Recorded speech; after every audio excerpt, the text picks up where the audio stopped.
¿Qué tal? ¿Cómo están? Alumnos del primer grado del Instituto Teológico Internacional Campus Cancún.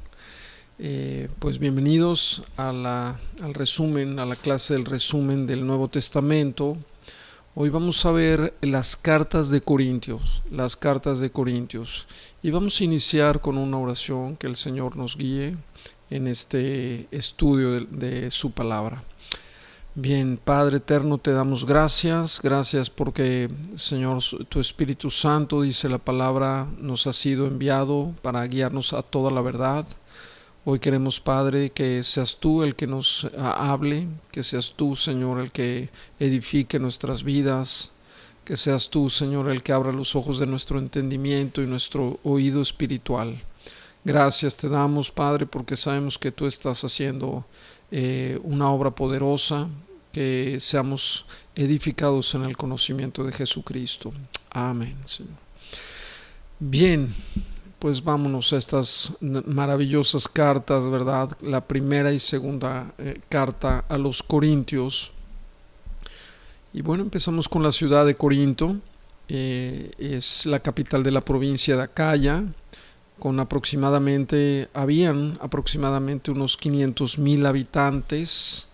Tenía dos puertos, el de Cencrea en el mar Egeo y el de el Lequeo, que se encontraba en el Golfo de Corinto. En la ciudad de Corinto se adoraba a Afrodita. Esta ciudad era un cruce para viajes que cruzaba, ¿verdad? Era un cruce de caminos para viajes y comercios. Era anfitriona también de juegos o eventos atléticos. Cada 2 años, ¿verdad? Se llevaban a cabo estos juegos y se otorgaban valiosos premios a los triunfadores de estos juegos atléticos. Vemos que el templo de Afrodita estaba en una zona rocosa a unos 600 metros sobre la ciudad. En el templo había unas 1,000 prostitutas, se encontraban en el templo, ¿verdad? Unas 1,000 prostitutas, imagínense qué terrible situación. Esa inmoralidad atraía a muchos, aunque al parecer el templo no estaba activo en la época de Pablo. La inmoralidad era un problema en esta ciudad y tenía reputación, ¿verdad?, de inmoralidad la ciudad de Corintios. La edificación de una iglesia cristiana ahí no fue fácil, ¿verdad? La iglesia en sí se encontraba con muchos problemas, y lo podemos ver a lo largo de las 2 epístolas, problemas de inmoralidad sexual. Acuérdense que mucha gente que se convirtió a Cristo estaba saliendo de esos problemas o participaba en la adoración a Afrodita, y pues traía todavía ciertas costumbres que Dios tenía que sacar de sus vidas. Perdón. Esta iglesia fue fundada en el segundo viaje misionero de Pablo. Vemos que la paternidad literaria y la fundación de la iglesia es de Pablo. Pablo es el autor de la epístola y es el fundador de la iglesia también. Vemos en Hechos capítulo 18 verso 1, dice la palabra: después de estas cosas Pablo salió de Atenas y fue a Corintios. Allí en Corintio conoció a Aquilas y a Priscila. Era un matrimonio expulsado de Roma, quienes también fabricaban tiendas. Se quedó un año ahí, 1 año y medio, predicando el evangelio en esa ciudad. Pablo enfrentó dificultades como el que los enemigos judíos también lo llevaron ante Galión, que era procónsul romano, quien después permitió que Pablo continuara su ministerio. La mayoría de los congregantes de la iglesia no era gente rica ni era gente influyente. Vemos la relación de Pablo con la iglesia de Corintio. Pablo escribe 1 Corintios como respuesta a preguntas. y envía a Timoteo para tratar ciertos malos entendidos, ¿verdad?, que había en la iglesia. Los visita y luego escribe su segunda carta. Vemos que después de estar 18 meses en Corinto, Pablo regresó a Antioquía. Luego comenzó su tercer viaje misionero. Antioquía era la base, ¿verdad? La base misionera. De ahí surgen los 3 viajes misioneros de Pablo. En todas sus trayectorias, Pablo siempre regresaba a Antioquía. Vemos que en este tercer viaje misionero se quedó en Éfeso por 3 años. Esto lo vemos en Hechos 20:31. El surgimiento de problemas en la iglesia, al surgir problemas en la iglesia, contactan a Pablo para informarle y pedirle información doctrinal y también de conducta. Pablo escribe una carta, lo que es Primera de Corintios, donde promete también visitarles e ir después de ir a Macedonia. Pablo menciona una carta anterior, una carta que no fue preservada, donde le advertía a la gente no asociarse con gente, a la gente de la iglesia, no asociarse con gente inmoral. Hay una carta, ¿verdad?, que la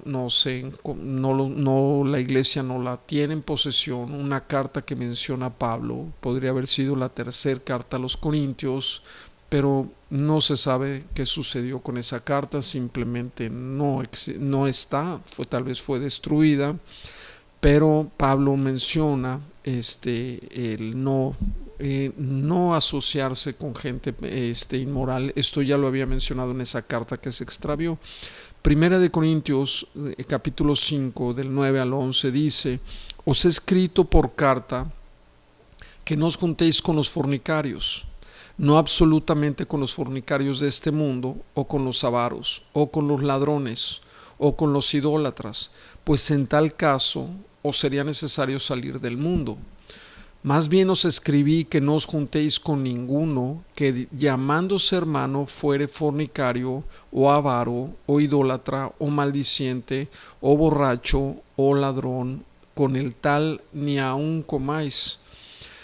La palabra de Dios nos dice claramente, ¿verdad?, que el Señor era amigo de pecadores, o sea, y los pecadores lo seguían por todos lados, borrachos, ladrones, adúlteros, etcétera. Jesús era amigo de pecadores, pero cada vez que tenían contacto con Jesucristo, esta gente cambiaba, así como nosotros. Que teníamos una vida perdida, yo no sé usted, pero yo estaba muy mal, y cuando me acerqué a Cristo, Cristo transformó mi vida. Y el punto es que aquí, ¿verdad?, le habla a la iglesia diciéndole, si los que se dicen que son cristianos y continúan con estas prácticas, los que se llaman hermanos, y continúan, ¿verdad?, en pecado, dice la palabra, no se junten con ellos ni aun coman con ellos.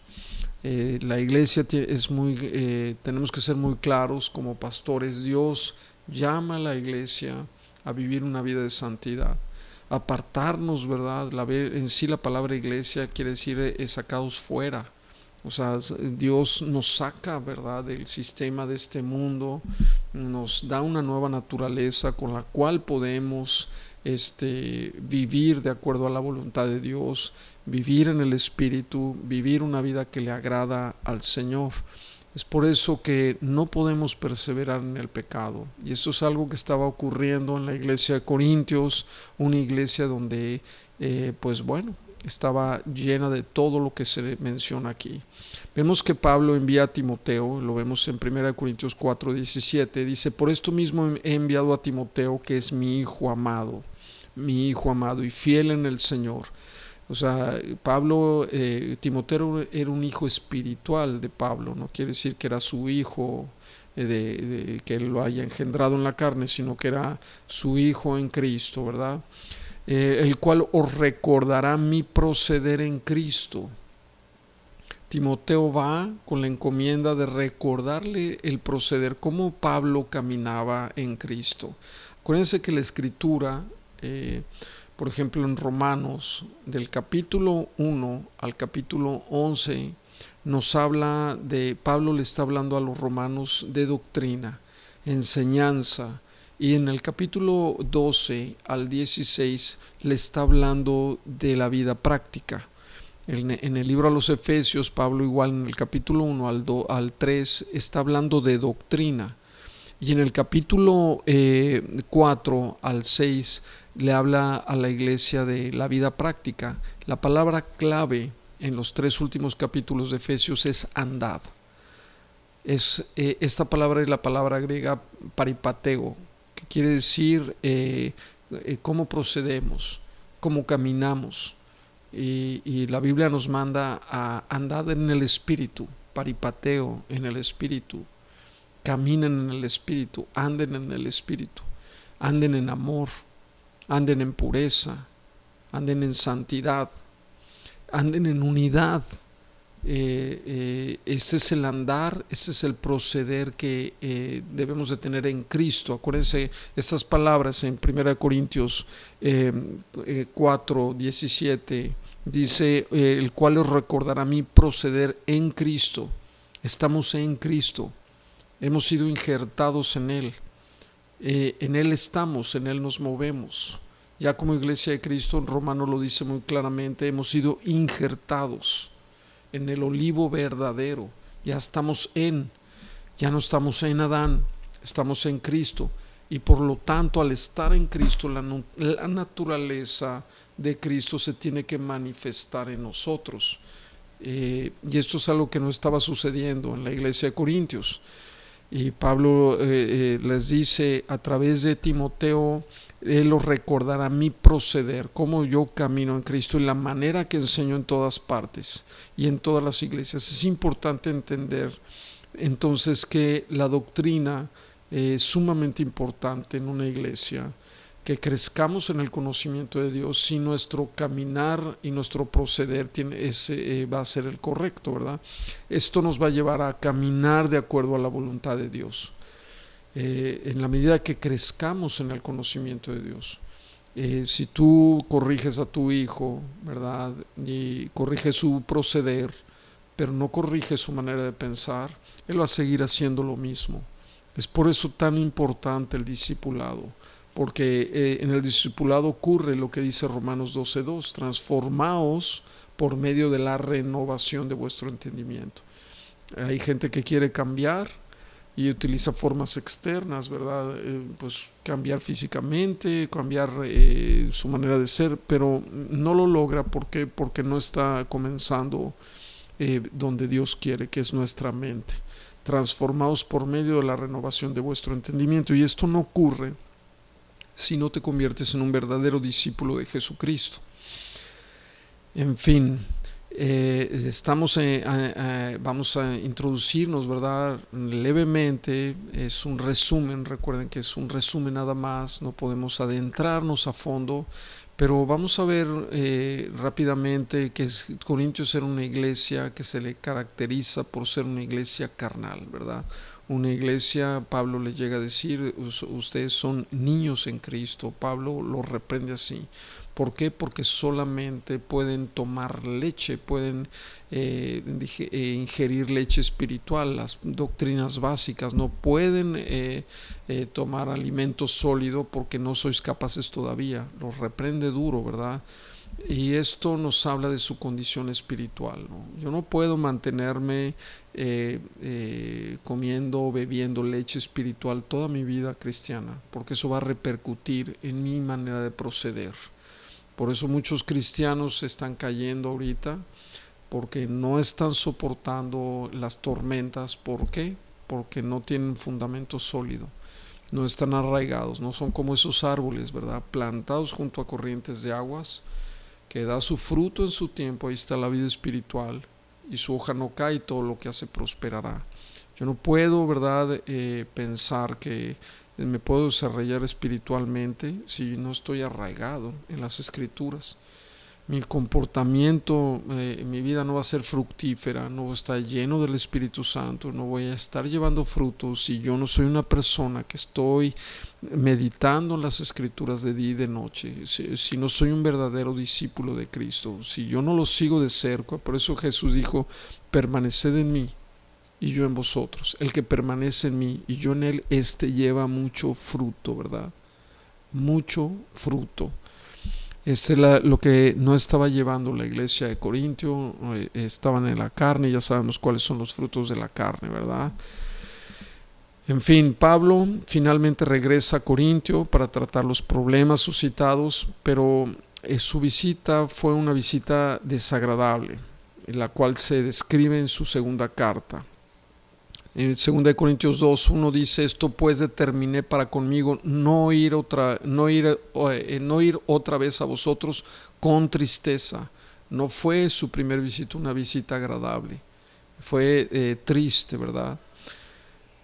Pablo hace una tercera y final visita a Corintio. 2 Corintios 12:14 nos los muestra. Dice, aquí por tercera vez estoy preparado para ir a vosotros. O sea, visitó 3 veces la iglesia de Corintio durante un lapso, ¿verdad?, de tiempo. Después de su visita, segunda visita, regresa a Éfeso y les escribe con palabras duras pidiéndoles que cambiaran su actitud. Tito llevó la carta, Pablo quería saber su reacción y se encuentra con Tito en Macedonia, el cual le da buenas noticias de que la iglesia se había arrepentido, ¿verdad?, de su rebeldía contra el apóstol. Obviamente esto fue algo que pues a Pablo, ¿verdad?, lo puso muy contento. Vemos entonces que Pablo escribe 2 Corintios estando en Macedonia y envía la carta con Tito. Los adversarios en la primera carta a los Corintios eran dentro de la iglesia. Los adversarios a los cuales trata el apóstol Pablo se encontraban dentro de la iglesia que estaban provocando divisiones, pleitos, estaban peleando ante los tribunales, tenían una vida sexual licenciosa, y los adversarios en la segunda carta a los Corintios eran de afuera. Tenían como fundamento el judaísmo, posiblemente eran cristianos, judíos que estaban queriendo pues bueno, regresar al judaísmo a muchos o estaban haciendo proselitismo, ¿verdad?, entre los gentiles. Y estaban criticando a Pablo. Estos eran los que estaban, ¿verdad?, eran los adversarios de Pablo en la segunda carta a los Corintios. En fin, primera de Corintios, vemos que el autor y el destinatario, los saludos, el autor es Pablo, ¿verdad? Vemos que esta carta fue escrita en Éfeso en el año 55-56 después de Cristo. Es una respuesta a la petición de la iglesia de enseñanzas y consejos. Pablo expresa también gratitud por la obra de los corintios. No todo es queja, ¿verdad? Pablo era agradecido por la vida de los corintios. Dice 1 Corintios 1:4-5. Doy gracias a mi Dios siempre por vosotros, por la gracia de Dios que os fue dada en Cristo Jesús, porque en todas las cosas fuisteis enriquecidos en Él, en toda palabra y en toda ciencia. Dice, Pablo era un pastor que estaba agradecido por la iglesia. No todo era queja, no todo era frustración de Pablo, no todo era angustia de Pablo por la iglesia. Él también estaba agradecido, y ante todo podemos ver que Pablo podía discernir que la iglesia de Corintios era una iglesia rica espiritualmente, en toda palabra y ciencia. O sea, la iglesia era una iglesia llena de dones espirituales. Eso es algo importante porque vemos que los líderes espirituales, los pastores, Dios les puede dar la capacidad de discernir los dones que tiene la iglesia, ¿verdad? ¿Qué don tiene usted? Es como cuando un padre con los hijos, ¿verdad? Que cuando van creciendo tú te vas dando cuenta que tu hijo pues le gustan los deportes, ¿verdad? O le gusta la música, o le gusta escribir, o le gusta las matemáticas, y te vas dando cuenta de sus habilidades, y vas tú como padre guiándolo, impulsándolo hacia las habilidades que él tiene, porque ahí puede estar el destino que Dios tiene para su vida, ¿verdad? Si Dios te da un don es porque quiere que lo uses. Y así Pablo se daba cuenta, ¿verdad? Todos en la escritura dice la palabra que si tú has sido bautizado con el Espíritu Santo, si tú has sido regenerado, si tú eres una nueva criatura, dice la palabra que Dios ha puesto dones en ti, no nada más a los pastores o a los líderes de la iglesia, toda la iglesia ha sido enriquecida con esos dones espirituales y oramos, ¿verdad?, para que estos se manifiesten. Y pues cómo puedes saber qué don tienes, pues comienza a servir, ¿verdad?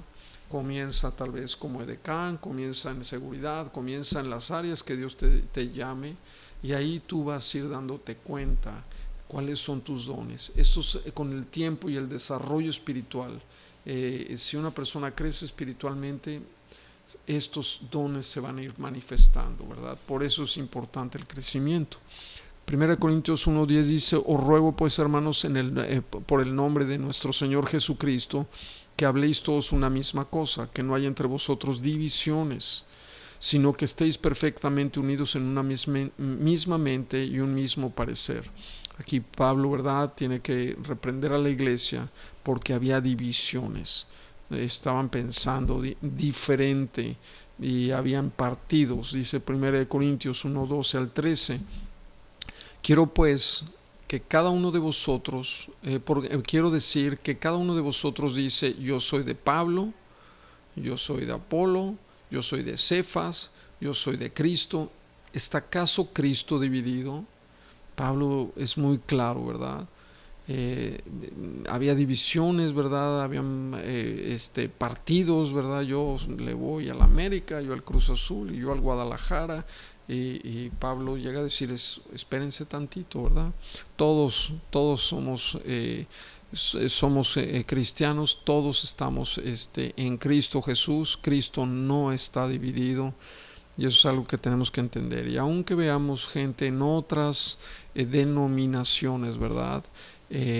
Cristo no está dividido. Todos formamos parte de un cuerpo, del cuerpo de Cristo. Acuérdense que Cristo, cuando regrese, no va a venir por una denominación en específico. La otra vez estaba oyendo un video de un cura católico, ¿verdad? Que pues estaba queje y queje de nosotros los protestantes, y estaba hablando sobre el rapto, que nosotros los protestantes decimos, ¿verdad?, que nosotros sí nos vamos y el católico se queda. Eso es un grave error y es una falsedad doctrinal, es un error. Es torcer las escrituras. En ningún momento, ¿verdad?, un cristiano puede pensar así, porque nos vamos a llevar grandes sorpresas, ¿verdad? Jesús viene por los hijos de Dios. Jesús viene por los que han nacido de nuevo y los que han sido regenerados por el Espíritu Santo. Jesús le dijo a Nicodemo: te es necesario nacer de nuevo para poder ver el reino de Dios. Si tú no naces de nuevo, no puedes entrar al reino de los cielos, ¿verdad? Y esta es una realidad. Cuando Jesús venga y envíe a sus ángeles, Él va a ir y va a reconocer a los que han sido sellados por el Espíritu. Solo los que tienen el sello del Espíritu Santo son los elegidos por Dios. Y estos elegidos están en diferentes denominaciones. Yo me atrevo a pensar que hay muchos católicos que, sinceramente, ¿verdad?, pues han recibido. Yo empecé en el catolicismo. Hay una área del catolicismo que son carismáticos, y yo recuerdo que me predicaron el evangelio tal cual lo predicamos nosotros, y perfectamente, ¿verdad?, las doctrinas que muchos de nosotros tenemos las estaban practicando y predicando, solamente que bueno, pues tienen doctrinas leudadas y la leche adulterada, ¿verdad?, la doctrina adulterada. Pero no dudo, ¿verdad?, que muchos de ellos, así como cristianos y bautistas y metodistas, etcétera, pues nos vamos, ¿verdad?, con el Señor. Cristo no está dividido, y eso es algo que tenemos que tener muy claro. Vemos que Había tres factores que contribuían a los partidos en la iglesia. Tenían una comprensión equivocada de la naturaleza del Evangelio. Esto lo vemos en el capítulo del 1 al 3. Pablo mostró la necesidad de comprender el tema central del Evangelio en estos 3 capítulos, que es la cruz de Cristo, la naturaleza del Evangelio, ¿verdad? El cual tiene poder y demuestra la sabiduría divina. Pablo tuvo que decirles a muchos de ellos, ¿verdad? Yo no voy a ir a ver cómo predican o si tienen mucha elocuencia, yo voy a ir a ver si el poder de Dios se manifiesta en ustedes, ¿verdad? La cruz es poder de Dios, la cruz es sabiduría de Dios y bueno, no comprendían bien la naturaleza del Evangelio. Vemos también que otro punto era la naturaleza del ministerio. En el capítulo 3 al 4 Pablo habla sobre eso y deja ver que no somos hábiles, no somos competentes por nuestras propias fuerzas. Un siervo de Dios no es competente por sí mismo, sino que Dios lo capacita, Dios lo hace ministro competente del nuevo pacto. No se trata de una habilidad que Pablo tenía solamente o Apolos, sino que son dones dados a la iglesia para la edificación del cuerpo de Jesucristo. Y es algo que tenemos que tener muy claro como iglesia, ¿verdad? Hay veces que se exalta mucho un ministerio y bueno, y todos los demás ministerios quedan opacados, ¿verdad? Por determinada figura dentro de la iglesia. Y esto no debe ser así, porque la iglesia funciona como un cuerpo. Y créame que yo lo veo, como pastor lo veo, un ministerio que no esté funcionando bien dentro de la iglesia afecta todo el cuerpo, afecta todo. Por ejemplo, aquí nuestros hermanos por ejemplo, de carga, que tienen un ministerio que temprano se levantan y vienen por todas las cosas, se las llevan, ¿verdad?, a donde nos congregamos. Con que fallen ellos, todo el servicio se viene abajo, ¿verdad? Y es un ministerio que no podemos, ¿verdad?, menospreciar ni considerar menos porque no es un ministerio público. Hay ministerios como por ejemplo la oración. Es un ministerio de poder, es un ministerio de intercesión y yo creo sinceramente que es uno de los ministerios más importantes dentro de la iglesia, porque una iglesia que no ora es una iglesia que no avanza, es una iglesia que se detiene, es una iglesia que retrocede, es una iglesia que no puede alcanzar a los perdidos. Entonces, todos estos ministerios operan bajo el poder del Espíritu Santo, guiados, capacitados y fortalecidos por Él, ¿verdad? Otro punto, ¿verdad? Porque esto generaba contiendas al no entender la naturaleza del ministerio. Pero bueno, otro punto que generaba divisiones dentro de la iglesia era el orgullo humano y esto lo vemos en el capítulo 4 al 6. Este es un elemento que contribuía a la división de la iglesia. Y por eso dice la palabra que Dios resiste a los soberbios y da gracia a los humildes. ¿Por qué? Porque la soberbia genera contienda, genera división. Cuando tú te ensoberbeces contra un líder, un pastor, ya no te sometes a él y puedes generar una división en la iglesia. Puedes contaminar, ¿verdad?, con tu boca, con tus palabras, ser un instrumento de destrucción y no de edificación, ¿verdad? Es tan delicado esta situación. Por eso la palabra dice claramente que un neófito no puede estar en un lugar de autoridad o de liderazgo. Un neófito es una persona nueva en Cristo, que tiene poco tiempo, 2, 3 años en Cristo. Es un error ponerlo en una posición de autoridad porque son los ancianos de la iglesia los que gobiernan la iglesia. Así debe de ser. Los que gobiernan, los que están hasta arriba en toda la jerarquía, tienen que ser la gente con más tiempo en Cristo y más madurez y experiencia en el ministerio.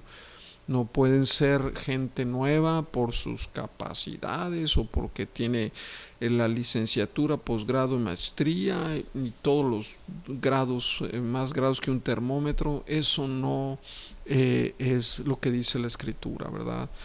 Después por eso hay tantos problemas, porque se coloca a veces, y yo sé que, mire, yo no digo que los jóvenes le inyectan fuerza a la iglesia, le inyectan, a veces nosotros ya que tenemos un poco más de edad, pues nos animan, nos ayudan, etcétera. Es como Josué y Moisés, ¿verdad? Moisés estaba en el liderazgo espiritual y José estaba en la chamba, estaba en el ministerio, estaba trabajando, pero siempre supervisado por Moisés. No podemos dejar, ¿verdad?, que los jóvenes hagan lo que quieran, lo que sean, tienen que sujetarse, porque si no se ensoberbecen. Y esto genera muchos problemas dentro de la iglesia. Vemos que había problemas morales en la iglesia. En el capítulo 5 al 6 lo vemos. Incestos, pleitos, inmoralidad sexual. Por ejemplo, alguien tenía a la mujer de su padre. En el capítulo 5 del 1 al 13 lo podemos ver. Y Pablo ahí pide que se saque a esa persona de la iglesia, ¿verdad? Hay ocasiones en que se tiene que pedir a la gente que no regrese a la iglesia cuando no quieren arrepentirse de sus pecados, ¿verdad? No quieren arrepentirse de su adulterio, no quieren arrepentirse, ¿verdad?, pues de problemas de inmoralidad sexual. En una ocasión en una iglesia, pues yo tuve que pedirle a una persona que sabía que tenía problemas graves con la pornografía, porque no la podía abandonar, y su manera de ver a las mujeres ya era, pues yo lo podía percibir, que ponía en riesgo a la iglesia, a las jovencitas, porque esta persona no cambiaba.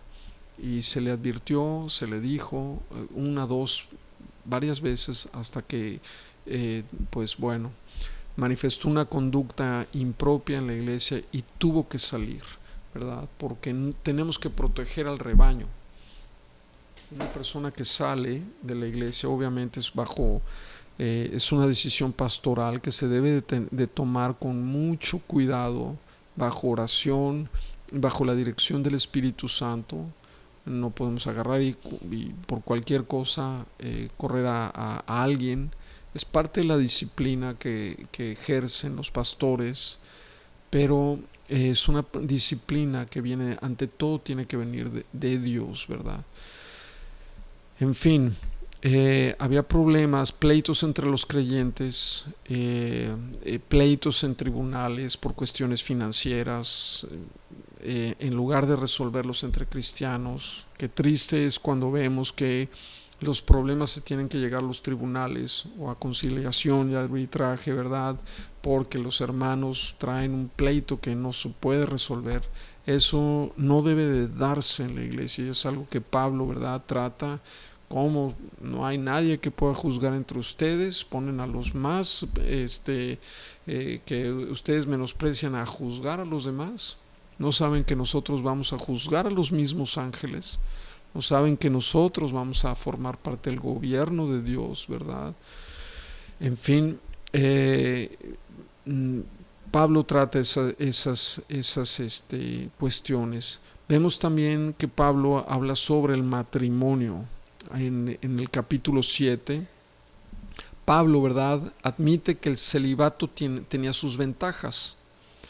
Los que no estaban casados, los solteros y los viudas, eran mejor quedarse así si no tenían el don de continencia.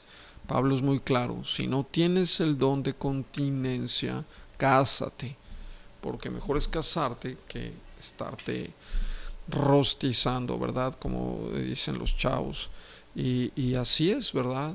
Si Dios, ¿verdad?, es mejor mantenerse célibe, es mejor no casarse. Pablo así lo dice, pero también hay que entender por qué Pablo lo dice, porque él estaba enfocado al 100% en la predicación del Evangelio. Si tú ves todo lo que Pablo sufrió y los peligros que constantemente se enfrentaba, pues pobre mujer si se hubiera casado con Pablo, pobre de ella, ¿verdad?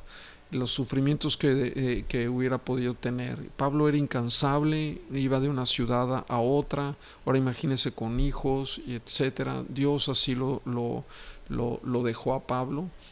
Pero Pablo recomendaba eso si tú realmente te vas a dedicar 100%. Y aún después en otra epístola Pablo dice que en 1 Corintios, ¿verdad? En el capítulo 3 da las recomendaciones a los obispos y a los diáconos también, y uno de ellos es casarse, ¿verdad?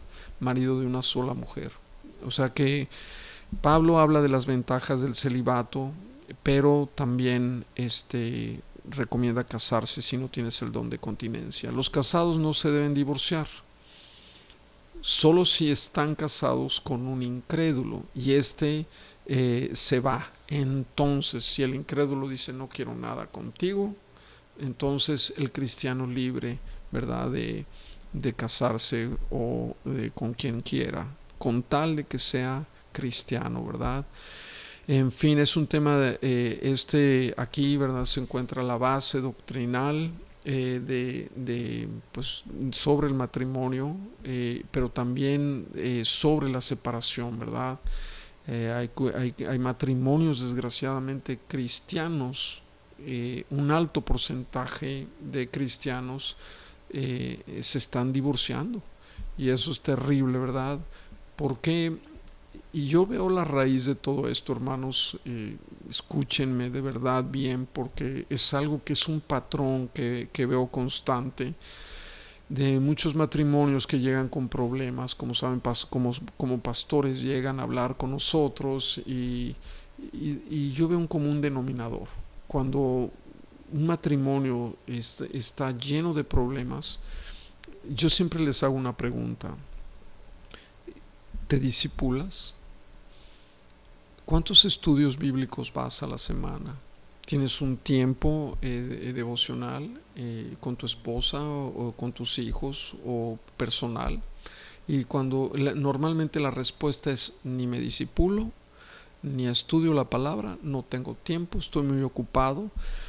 Pues bueno, las consecuencias es que al no desarrollar su vida espiritual, siempre están en una estatura espiritual, ¿verdad? Que la Biblia le llama niños en Cristo, ¿verdad? Que como son los niños en Cristo, lo vemos aquí en 1 Corintios, siempre llenos de contiendas, siempre llenos de divisiones, de broncas, ¿verdad? Cuando tú ves un matrimonio constantemente peleando y luchando y que no se pueden reconciliar. Ayer mismo una persona me habló por teléfono, y se los digo ahorita porque no ni se congrega, ¿verdad? Con nosotros, pero me empieza estaba chateando conmigo y me estaba diciendo que pues tenía 15 días sin regresar pues a su casa, y que ya quería separarse de su esposa, pero que su esposa estaba muy enamorada de él todavía, y le empecé a preguntar cuántos años llevas casado. Pues 10. Y varias preguntas. Yo siempre pregunto antes como un doctor, ¿verdad? Tienes que preguntar antes pues para poder comprender, ¿verdad? La situación y tratar de entender la raíz del problema. Y lo único que me dejó ver es que ni se congrega, ni estudia, se dice cristiano, y pues obviamente su condición espiritual está en tal punto que yo lo que le dije, mira, así te separes de esta mujer y te vuelvas a casar, vas a caer en la misma situación, porque el problema no es ella, el problema eres tú, es tu condición espiritual. Si tú sigues en esa situación, pues vas a repetir el error constantemente. Te aconsejo que te concentres en desarrollar tu vida espiritual, a crecer en el conocimiento de Dios. Pero en fin, esta situación se estaba dando en Corintios, era la situación espiritual, ¿verdad?, en la que se encontraba la iglesia. Vemos también que el tema de la comida ofrecida a los ídolos en el capítulo 8 al capítulo 10. Vemos que vivían con gente, la iglesia, que practicaba la idolatría, y los sacrificios paganos, ¿verdad? Suplían la carne para el consumo popular. O sea, lo que se sacrificaba, ¿verdad?, a los ídolos era lo que se daba lo que había en las carnicerías en poco lugar. Vemos que Pablo les da 3 limitaciones para el consumo de la carne. No hacerlo si, en primer lugar, ofende a un cristiano más débil. 2, si era un obstáculo para la difusión del Evangelio. Y 3, si amenazaba la vida espiritual del individuo. Todo lo que comieran debería ser para la gloria de Dios, sin perjudicar a ninguno de sus hijos. Y aquí encontramos un principio muy importante, ¿verdad? Que vemos aquí a los cristianos fuertes de conciencia, que han crecido más en el conocimiento de Dios, que han alcanzado cierta libertad espiritual en Cristo, y a los cristianos débiles, que están desarrollando su vida, que tienen poco tiempo, que todavía están formando convicciones. El problema es que un cristiano, ¿verdad?, haga tropezar a otro. Y Pablo le dice, bueno, si tú comes de esa carne y al otro te ve que es más débil en la fe y él se tropieza por lo que tú estás haciendo, entonces, ¿verdad?, aquí vemos que se rompe una ley, que eso es mucho más importante, que es la ley que nos manda, ¿verdad?, el Señor Jesucristo, que es amar a nuestro prójimo, ¿verdad? Si yo hago tropezar algo a costa de mi libertad, ¿verdad?, y mi hermano se tropieza, entonces yo ya estoy faltando a esa ley del amor. Y todo lo que yo haga tengo que tener cuidado.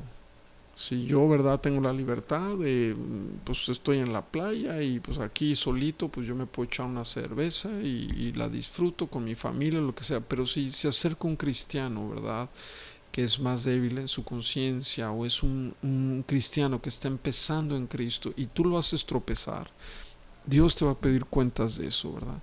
Y eso es de lo que nos está hablando esta maravillosa enseñanza. Y no podemos entrar a fondo, hermanos, porque, pues bueno, nos tomaría mucho tiempo. Vemos que también había desorden en el culto público.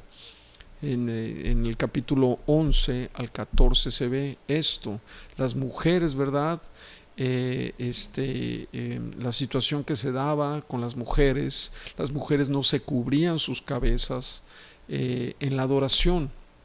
Pablo les pide que lo hagan por la costumbre del lugar.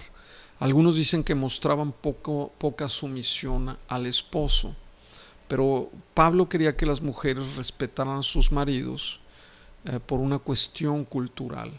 También tenemos que entender qué estaba sucediendo, ¿verdad? Porque es un principio. Hay iglesias que la mujer tiene que ponerse velo, porque así lo dice la palabra, que se cubra la mujer, ¿verdad? Y si no se cubre, pues que se rape, ¿no? Aún.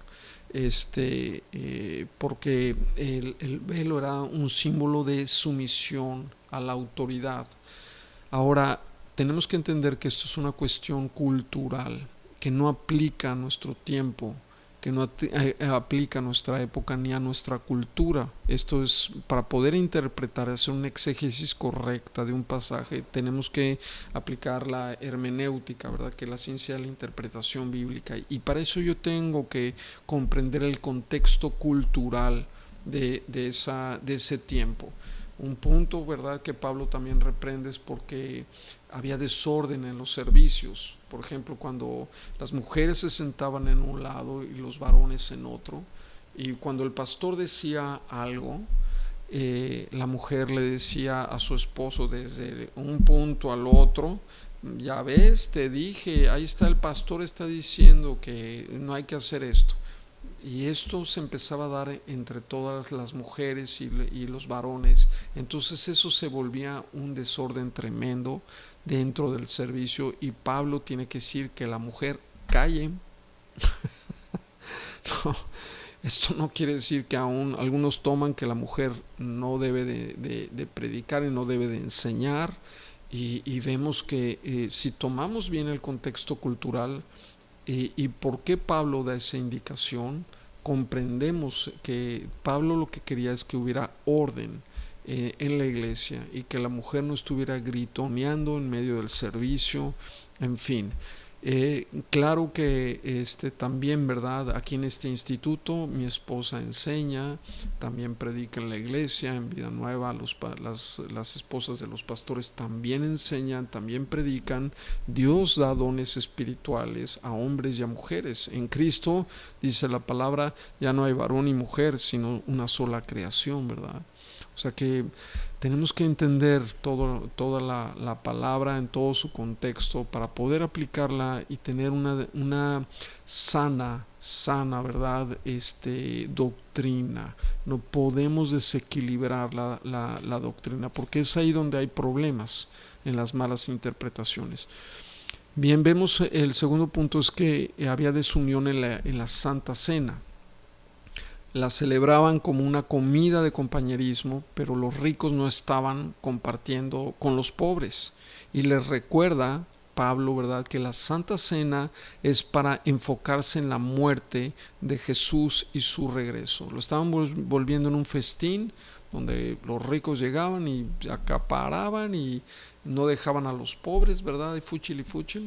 Además que estaban cometiendo un pecado de acepción de personas, y Dios no hace acepción de personas, y rompe la armonía, ¿verdad? Rompía la armonía que debería de haber en la iglesia. Era un momento de unión, era un momento de recordar la muerte de Jesucristo y su regreso. Y en tercer lugar, vemos que trata sobre los dones espirituales. Había desorden en los dones espirituales. No lo hacían con moderación. No procuraban en la iglesia de Corintios los dones espectaculares, ¿verdad? Como el don de lenguas. Pablo les enseña que los dones eran para utilizarse para el bien común. Somos parte todos de un cuerpo, y la prioridad en los dones, si usted ve el capítulo 12, Pablo termina diciendo: pero yo os muestro un mejor camino. Después de hablar de los dones de lenguas y de diversos dones, Pablo habla de Corintios 13, y en Corintios 13 nos dice que el mejor camino es el amor. Esto que nos deja ver que el don tiene que utilizarse con amor. Si no, delante de Dios es como metal que resuena o como címbalo que retiñe. O sea, no sirve para nada. Y el amor edifica, dice la Escritura. El amor edifica. Si el don, ¿verdad? Si tú tienes dones y los estás utilizando para tu propio beneficio o para beneficiarte económicamente, ¿verdad? Algunos pastores, ¿verdad?, utilizan sus dones, pero para trasquilar a las ovejas y para beneficiarse económicamente, o porque creen que la iglesia es un negocio, pues están muy equivocados, y Dios va a pedir cuentas y Dios va a juzgar. Acuérdense que Dios ve todo. En Apocalipsis, el mensaje a las 7 iglesias, el Señor comienza juzgando a su iglesia. Y así es el juicio. Primero el Señor trata con su iglesia y después trata con el mundo entero. Dios ve todo, ve las intenciones del corazón, Dios te puede dotar de dones maravillosos. La pregunta es: ¿cómo los estás utilizando, ¿verdad? ¿Cómo estás utilizando lo que Dios te da? ¿Para qué lo estás usando? ¿Para tu propio beneficio o para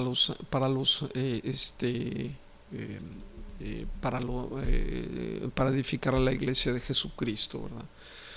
También se abusaba, por ejemplo, del don de lenguas. Los corintios estaban hablando entre ellos en lenguas. O sea, es como si yo me pongo a hablar con usted ahorita y comienzo a hablar en otra lengua, pues usted no me va a entender ni una sola palabra. Y eso es lo que estaban haciendo los corintios. Se paraban al frente, se ponían a hablar en otra lengua, y pues nadie les entendía lo que estaban hablando, ¿verdad? Y Pablo les dice: si alguien habla, eso se volvió un desorden en los servicios. Es por eso que, mire, yo en lo personal, yo tengo el don de lenguas, y me gusta, ¿verdad? Obviamente es un don. Si tú tienes un don, tienes que utilizarlo. Dios no te lo dio pues para tenerlo ahí, porque Dios te va a pedir cuentas de todos los dones, ¿verdad? Que Dios te haya dado. Eh, Obviamente yo lo utilizo pues en mi intimidad, o con mi esposa o con mis hijos. Ellos me han escuchado y me escuchan hablar en lenguas o cantar, ¿verdad? Pero no lo hago de manera pública, porque eso puede traer tropiezo y se genera un desorden. Si yo lo hago, pues al rato toda la iglesia va a hacerlo, o muchos se van a tropezar y se van a ir, ¿verdad? Entonces acuérdense que todo lo que tenemos que hacer, lo tenemos que hacer con amor a nuestro prójimo. Si eso va a traer tropiezo, pues no lo hago, ¿verdad? ¿Para qué? Si Dios, prefiero, ¿verdad?, hacerlo yo en mi casa, hacer tropezar a alguien que nunca regrese a la iglesia. Acuérdense que Dios, ¿verdad?, si algo le molesta, son los tropiezos. El hacer tropezar a una persona, podemos provocar que nunca regrese a los caminos del Señor. Yo lo he visto, y muy de cerca, con gente muy cercana a mí, que un tropiezo provocó que jamás regresaran a los pies de Cristo, ¿verdad? Y bueno, esa falta de amor de algunos hermanos, pues Dios, ¿verdad?, lo toma en cuenta. Así es que acuérdense que el amor, cuando tú amas a tu prójimo, estás cumpliendo la ley, dice la Escritura. El amor es el cumplimiento de la ley. Y los dones espirituales los tenemos que ejercer en amor, dice la palabra. Todo lo que hagáis, hacedlo con amor, ¿verdad? En fin, llegamos al capítulo 15, donde habla de la resurrección. La resurrección. Algunos en Corintio negaban la resurrección de la gente. Esto resultaba en un rechazo, perdón, de la resurrección de Cristo, que es nuestra esperanza, ¿no?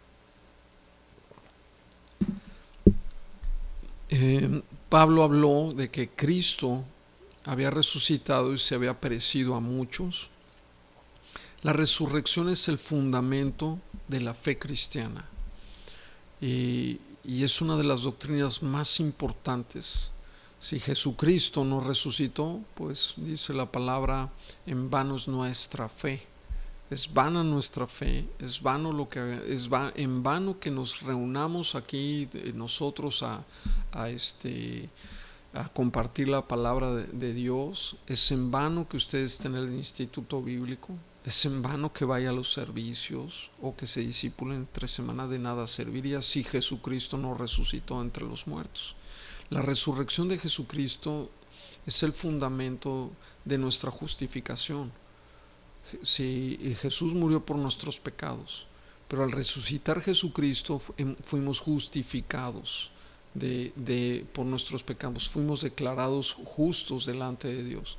La justificación es tan importante, la resurrección es tan importante, que es la base de la confirmación del pacto eterno de Dios. Dios estableció un pacto, el pacto eterno del que habla la Escritura en Hebreos 13, versículo 20 al 21. El pacto eterno es el primer pacto que Dios establece, pero ese pacto se estableció entre el Padre y el Hijo, entre el Padre y el Verbo en la eternidad, donde Dios, antes de la fundación del mundo, el Padre y el Hijo planean y llegan a un convenio en donde se establece la redención de la humanidad. Dios ya sabía que la humanidad iba a caer. Eso es el pacto eterno. Y el nuevo pacto que se establece en Cristo Jesús a través de su sangre, de su muerte, es confirmado con la resurrección de Jesucristo. Y esto es maravilloso, porque el pacto eterno viene a ser confirmado. Lo que Dios planeó en la eternidad pasada, es raro decir la eternidad pasada, pero donde Dios conviene con Cristo, se confirma este nuevo pacto en Cristo Jesús, ¿verdad? No en el pacto de la ley, ¿verdad? O mosaico. Ese pacto quedó obsoleto, ya no es vigente. Ahora estamos bajo el nuevo pacto. Este pacto se confirma con la resurrección de Cristo de entre los muertos. Y es entonces, ¿verdad?, que todas las bendiciones y promesas de Dios son confirmadas para con nosotros, ¿verdad? Por eso la resurrección es una de las doctrinas más importantes, porque es lo que confirma que todo lo que Dios nos ha prometido es verdadero, que usted tendrá un nuevo cuerpo en Cristo Jesús. Cuando usted muera, dice la Escritura, que heredará un nuevo cuerpo. Dios te dará un cuerpo inmortal, un cuerpo eterno. Todas las promesas sobre el reino son reales. Todo esto está sostenido con la resurrección de Cristo. Es algo glorioso, maravilloso, que si esto no fuera real, nada sería real. Así de sencillo. Si la resurrección de Cristo no se efectuó, pues no podemos esperar nuestra resurrección en primer lugar. No podríamos esperar un nuevo cuerpo. No podríamos esperar la vida eterna. Y todo lo que seríamos los más miserables, dice Pablo, de los seres humanos, porque estamos creyendo algo que no va a suceder. Pero esto no es así.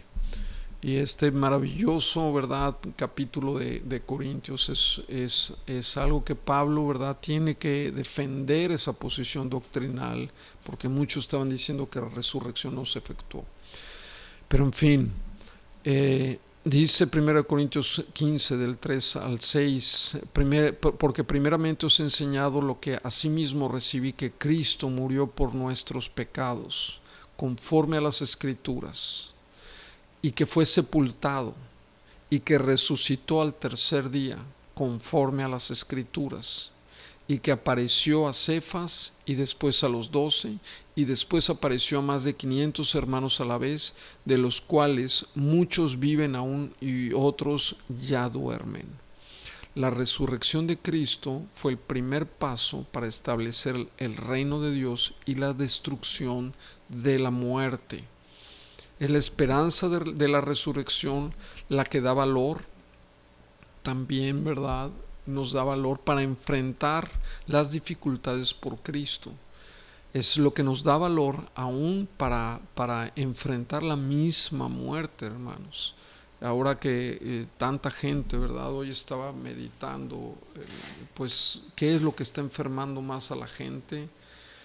Y es el temor, ¿verdad? El temor.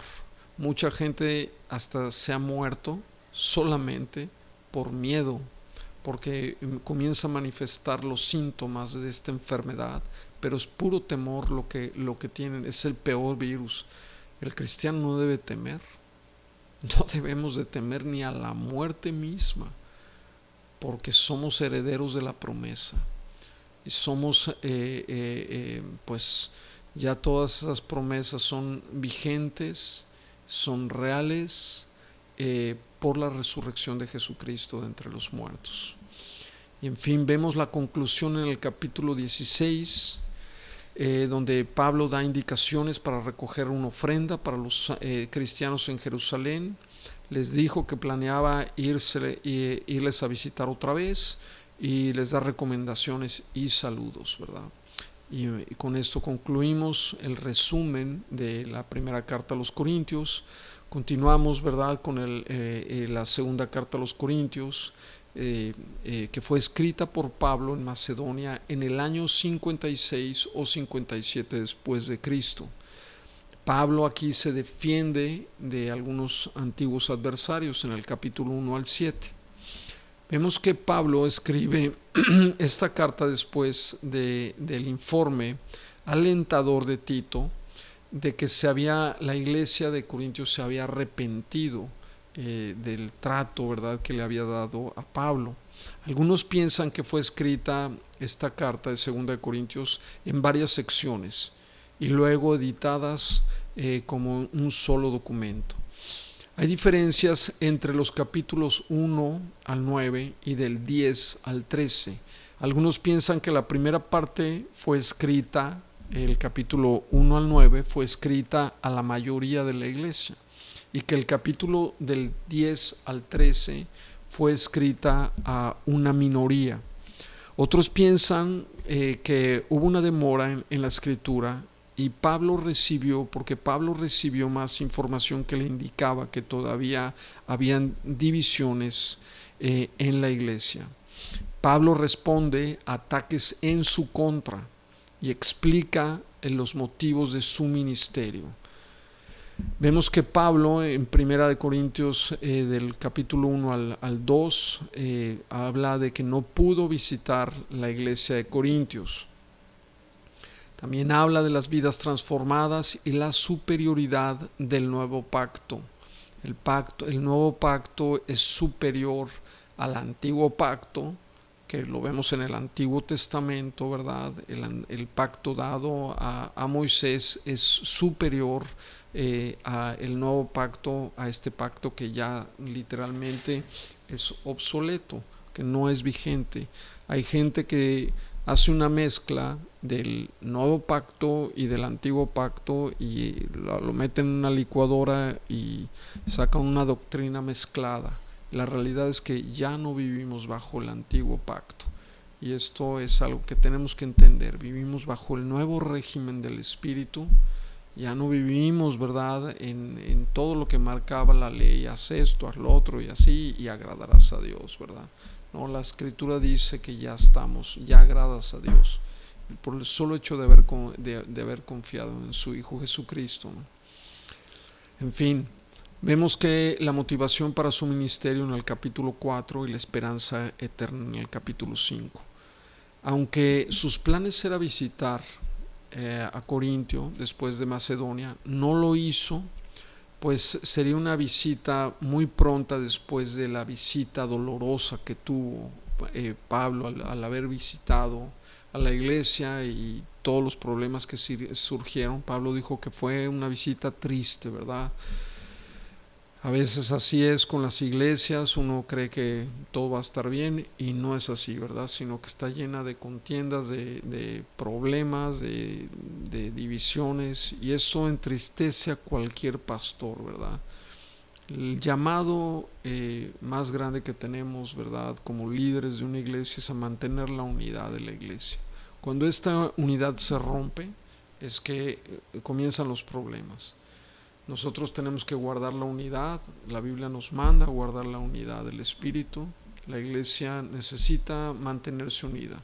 Es como cuando en la casa, ¿verdad?, se rompe la unidad y comienzan los pleitos y las amarguras y ya si no se atiende rápido eso, no se reconcilia los miembros de la familia, pues al rato eso comienza a generar una raíz de amargura que después es muy difícil de cortar. Se le da lugar al enemigo y el enemigo comienza a hacer una obra, ¿verdad? Por eso el reconciliarnos, el guardar la unidad es tan importante, porque le cerramos puertas. Si tú no perdonas a tu esposo, no perdonas a tu esposa, no perdonas a tu prójimo, tú le abres una puerta al enemigo y él viene con todos sus demonios, ¿verdad?, a hacer daño, porque ese es el campo del enemigo, la falta de perdón. Ahí comienza todo. Por eso Cristo en la cruz, Él dijo, perdónalos porque no saben lo que hacen. Lo primero que hizo, y ahí nos hizo libres a todos, y ahí le quitó el poder al enemigo, ¿verdad? Tú le quitas el poder al enemigo cuando tú perdonas al que te ofendió. Si es dentro de la iglesia, muchos, ¿verdad?, quieren salir de la iglesia corriendo, porque piensan que todos somos hipócritas y que ahí no hay amor. Pues la realidad es que puede ser verdad, pero es ahí donde Dios te puso, porque ahí Dios quiere madurar tu carácter. Si alguien tiene que empezar a amar, eres tú. Tú eres el que tienes que esperar amar, ¿verdad? La Biblia no te dice que vayas a la iglesia y que esperes ser amado, ¿verdad? Eso debería de suceder en una iglesia madura, en una iglesia que está dando fruto. Pero si eso no sucede, alguien tiene que comenzar. Si tú esperas que tu esposa te ame, pues te vas a quedar esperando, ¿verdad? Puede ser que sí lo haga, pero la Biblia dice ama a tu esposa, ama a tu prójimo. Ese es el mandato, ama a tu prójimo. Y bueno, esta es una situación que tenemos que ir madurando, tenemos que ir creciendo, ¿verdad? Vemos que, continuando con el tema, que por los que dudaban de su labor, ¿verdad? Él dijo que él estaba resuelto, ¿verdad? Perdón, el resultado era lo importante. Él había establecido iglesias, algunos dudaban de la legitimidad del apostolado de Pablo. Él dijo, ¿saben qué? Mis credenciales, ahí están las iglesias, ahí están las vidas transformadas, esas eran sus recomendaciones. Por eso es tan delicado que alguien se le haga pastor inmediatamente. O si no tiene una trayectoria en el ministerio, si no ha demostrado pasar por pruebas, si no ha demostrado que tiene un llamado y hacerlo pastor, eso es contraproducente. Pablo tenía credenciales muy claras, él defendió su ministerio a los que lo atacaban. También enseñó la superioridad del nuevo pacto, esto ya lo vimos. Las aflicciones también, Pablo decía que sus aflicciones, acuérdense que es un resumen, no podemos entrar a fondo, estamos tratando de resumir muchos capítulos en muy poco tiempo. Él habla, ¿verdad?, en esta epístola a los Corintios y nos dice que las aflicciones que él tenía eran livianas en comparación con el peso de gloria que Dios produciría en él, un cada vez más excelente y eterno peso de gloria. Era lo que producía la tribulación en Pablo y en nosotros como cristianos. Si es que si estás experimentando aflicción, créeme que eso se va a producir en un cada vez más excelente y eterno peso de gloria en tu vida. Y esto es algo que nos enseña Pablo. A Pablo lo que le impulsaba a predicar el Evangelio y a pasar a las dificultades era el amor de Cristo. Era el amor de Cristo. Esto era lo que motivaba a Pablo. ¿Cuántos claudican, verdad? En el ministerio, cuántos claudican en el matrimonio, cuántos claudican en muchas áreas de sus vidas. ¿Por qué? Porque su motivación está mal, ¿verdad? Lo que nos motiva es el amor de Cristo. Y esto te va a hacer pasar a través de dificultades, así como Pablo cruzó por diversas dificultades en su vida. Era el amor de Cristo en él, ¿verdad? ¿Qué fue lo que, no sé si recuerdas el pasaje donde Cristo, ¿verdad?, es bautizado y se abre el cielo y se escucha la voz del Padre diciéndole, he aquí mi Hijo amado, en quien tengo complacencia. Cuando el Hijo se sabe amado, cuando los hijos saben que son amados por los padres, eso les da fuerza para cruzar en las dificultades. Cuando entendemos cuánto nos ama el Padre, y esto no nada más es un entendimiento emocional, perdón, es un sentimiento, ¿verdad? Sino la Escritura nos los dice, es objetivo, ¿verdad?, esta doctrina. Tenemos que ir a entender qué es lo que hizo Cristo por nosotros. Mirad cuán amor nos ha dado el Padre para que seamos hijos de Dios. Mira cómo Cristo entregó su vida por ti. Ve cuánto te ha amado Dios, ¿verdad?, entregando a su Hijo unigénito. Cuán grande es este amor. Esto tiene que impulsarnos, ¿verdad?, y hacer que rompamos barreras en nuestras vidas, las limitaciones que podamos tener en nuestras vidas. ¿Por qué? Porque el amor de Dios ha sido derramado en nosotros, ¿verdad? Vemos también que Pablo se gozó por el informe de Tito en el capítulo 7 y por el cambio de la actitud de ellos. Vemos que Pablo tiene que entristecerlos también en su manera de hablarles, y esto provocó arrepentimiento. Muchas veces Dios no nos va a hablar suave. Ahorita ya no nos gusta, a la iglesia no le gusta que le hablen duro. Así se está volviendo una iglesia muy light, yo digo así, ¿verdad? Muy light porque pues tienes que tener cuidado porque si no se te van, pero no era antes así, ¿verdad? La exhortación cuando el Padre habla, ¿verdad? De tal manera que tenemos que somos sacudidos por Él, es por amor. El Dios al que ama disciplina, y Pablo disciplinó y le habló duro a la iglesia de los Corintios, y lo que provocó en ellos fue arrepentimiento. Hay una tristeza, dice la Escritura, que produce arrepentimiento. No es la tristeza del mundo, ¿verdad?, que produce muerte. Cuando Dios entristece a sus hijos es para volverlos al arrepentimiento. Y en el capítulo 8 al 9 vemos la ofrenda para los hermanos en Jerusalén. Judíos cristianos en Jerusalén estaban en pobreza, y Pablo pidió ofrenda para llevarla. Tito iría, ¿verdad?, con otro hermano también para que vieran la honestidad al entregarla, ¿verdad? Vieran que todo este trámite iba a ser honesto. Dice 2 Corintios 8, 19 al 21.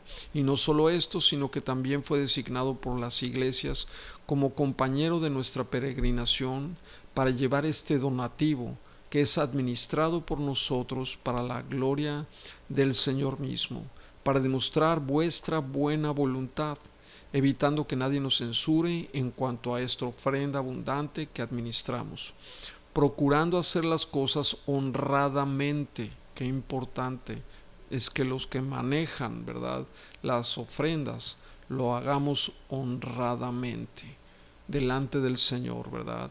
No solo delante del Señor, sino también de los hombres. Los pastores pueden decir, no, pues a mí quién me pide cuentas, ¿verdad? Pues tenemos que dar cuentas. Tenemos que dar cuentas de cómo se están manejando los dineros. Hay que ser honestos, hay que ser transparentes, ¿verdad? Esto genera confianza. Mucha gente no da porque muchos pastores quedan mal, ¿verdad? Y nos podemos equivocar en algunas cosas, pero tal vez no tenemos que ser, tenemos que hacer todas las cosas honradamente delante de Dios y delante de los hombres, ¿verdad? En fin, este tema del dinero es importante y todo lo que hagamos tiene que ser administrado de manera correcta, porque Dios va a pedir cuentas de todo lo que hagamos. En el capítulo 10 al 12 vemos un mensaje a los rebeldes y su defensa, ¿verdad?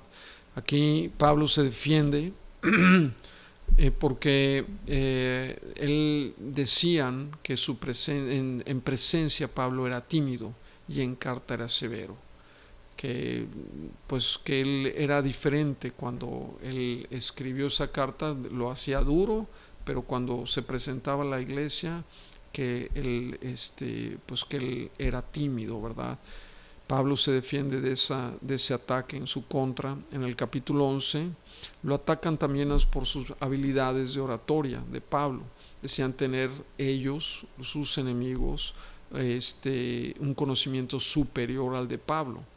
Así que Pablo se defiende sacando sus credenciales, su fundamento judaico y sus sufrimientos.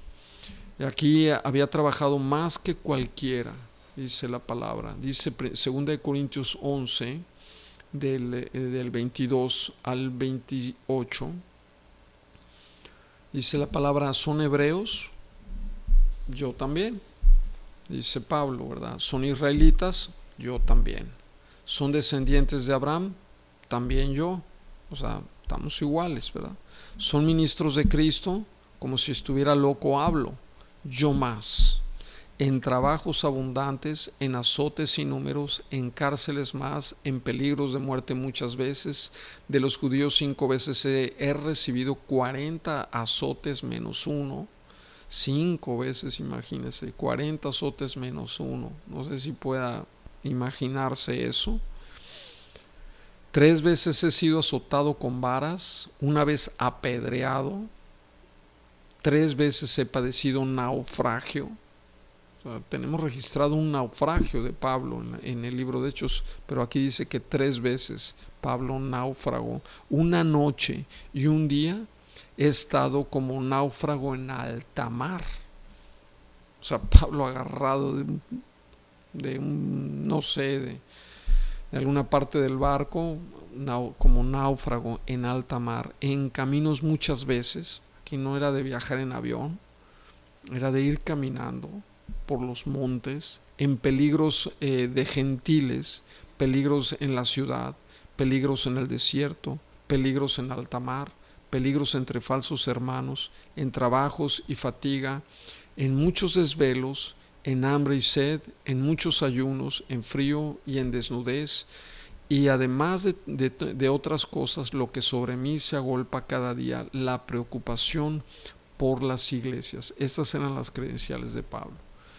Él nos sacó su título de licenciado. Está bien, como le decía hace un rato, que tengamos nuestro título, que bueno, pégalo ahí en la pared, pero esas no son las credenciales de un siervo de Dios. Eso te da es un reconocimiento, claro, y es válido, ¿verdad? Es importante porque habla de que te esforzaste, ¿verdad?, en tus estudios teológicos. Pero la realidad es que el ministerio se acredita por lo que una persona realiza, ¿verdad? Por su trayectoria, así como Pablo, ¿verdad? El capítulo 12, Pablo también cita sus visiones y revelaciones, se está defendiendo también, y dice 2 Corintios 12 del 2 al 4, 2 Corintios 12 del 2 al 4, dice: conozco un hombre en Cristo que hace 14 años, si en el cuerpo no lo sé, si fuera del cuerpo no lo sé, Dios lo sabe, fue arrebatado hasta el tercer cielo. O sea, Pablo fue llevado al tercer cielo. Y conozco a tal hombre, sin el cuerpo, fuera del cuerpo no lo sé, Dios lo sabe, que fue arrebatado al paraíso, donde oyó palabras inefables que no les es dado a expresar. Aquí Pablo está hablando como si estuviera hablando de otro hombre, pero está hablando de él, ¿verdad? Esto lo podemos confirmar con una buena interpretación de la palabra.